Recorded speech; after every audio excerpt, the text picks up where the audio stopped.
ನಿನ್ನ ನೀತಿ ತತ್ವ ನಮಗೆ ದಾರಿ ದೀಪ ಎಂದು, ನಿನ್ನ ಸತ್ಯ ಧರ್ಮ ನಮ್ಮ ಬಾಳು ಬದುಕು ಎಂದು.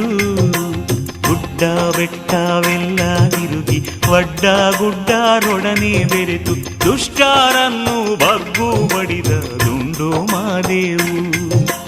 ದುಷ್ಟರನ್ನು ಬಗ್ಗು ಬಡಿದ ದುಂಡು ಮಾದೇವು.